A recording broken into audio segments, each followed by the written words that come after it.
toute augmentation de la nucléarisation menace l'équilibre général du monde et tout déséquilibre accentué au Moyen-Orient est dangereux, en particulier pour l'Europe, encore plus que pour les États-Unis, parce que pour nous, le Moyen-Orient est notre plus proche voisin. Je dirais qu'il y a plusieurs analyses possibles du fait que l'Iran obtienne la bombe nucléaire. C'est un projet qui a commencé à l'époque du Shah, et à cette époque-là, personne ne s'en inquiétait.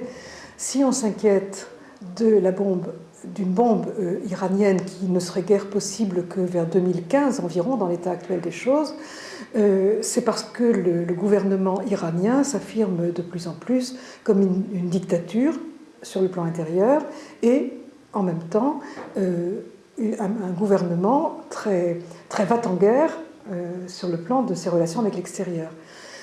Mais rien ne dit que ce gouvernement Ahmadinejad va durer encore très longtemps. Et je pense que si nous avions un autre gouvernement iranien, nous ne serions pas dans la même attitude vis-à-vis de la bombe iranienne. Il n'est pas souhaitable qu'il y ait une bombe iranienne en plus des autres, mais il ne faut pas oublier que le Moyen-Orient est nucléarisé, qu'Israël a un fort potentiel nucléaire, qui est de plus en plus menaçant pour ses voisins parce que les bombes se miniaturisent et peuvent être plus facilement employées sur un théâtre d'opération. Et Israël n'a jamais signé le TNP.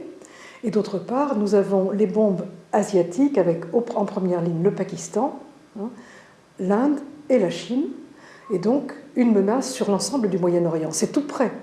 Pour terminer sur l'Iran, je dirais que dans la situation actuelle, je suis assez hostile à l'idée de nouvelles sanctions. Parce que je crains que des nouvelles sanctions ne pèsent sur un peuple qui lutte actuellement d'une façon héroïque, et d'autre part, que ces sanctions renforcent finalement la dictature, en permettant à la dictature d'utiliser le danger extérieur pour refaire l'union intérieure. On dira que c'est une bonne nouvelle quand les élections auront eu lieu et qu'elles se seront passées d'une façon pacifique et sans fraude importante. Mais c'est vrai que pour l'instant, nous n'avons pas beaucoup de bonnes nouvelles en provenance du Moyen-Orient, si ce n'est peut-être des élections qui ont eu lieu au Liban, ce qui n'était pas du tout évident quand nous y sommes allés, et une espèce de stabilisation positive des relations entre entre le Liban et la Syrie, qui fait qu'il y a quand même là un facteur positif dans cette région du monde. Mais c'est le seul. La situation israélo-palestinienne est vraiment catastrophique.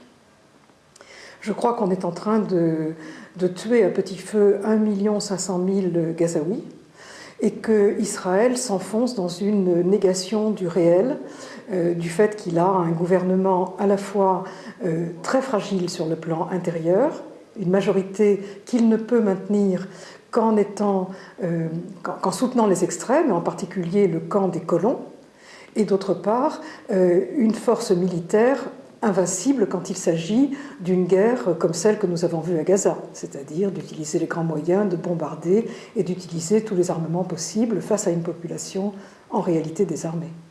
Donc là, cette dénégation de la réalité par Israël, du fait qu'Israël se vit comme un pays européen, maintenant européen et américain, et qu'on vit dans la bulle de Tel Aviv et sur la côte comme si à 20 km il n'y avait pas des gens qui étaient enfermés dans leurs enclaves palestiniennes, ça c'est terrifiant. Les Israéliens se sentent de moins en moins partie prenante du Proche-Orient, ils sont tournés vers l'Europe et donc ils mettent en danger leur sécurité. Vous n'avez qu'à voir la façon dont se passent les élections et dont les peuples subissent ce qui leur est imposé.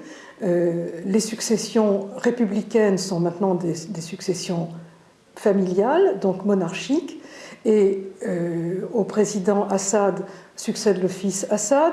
En Afrique du Nord, bien, nous avons une royauté qui se maintient au Maroc, bon, c'est un peu différent, mais on voit bien qu'en Égypte, les élections sont systématiquement truquées. D'ailleurs, il n'y a pas 10% des Égyptiens qui y participent parce qu'ils savent que ça ne sert à rien. Donc il y a une délégitimation de gouvernements qui plantent les décors de la démocratie, mais qui ne jouent jamais la pièce.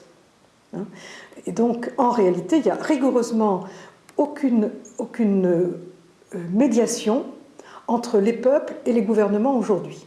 Et d'autre part, tous les gouvernements de la région sont des gouvernements de type néo-patrimonial, c'est-à-dire qui captent la richesse nationale au détriment des peuples. Parce que ce soit une richesse nationale pétrolière, que ce soit la richesse nationale touristique comme pour l'Égypte, de toute façon, elle est captée par quelques centaines ou milliers de gens qui ne vivent plus dans leur propre pays, qui vivent dans des gated society, comme au Mexique ou aux États-Unis, bien enfermés derrière leurs murs et qui n'ont plus de lien réel, affectif avec leur peuple.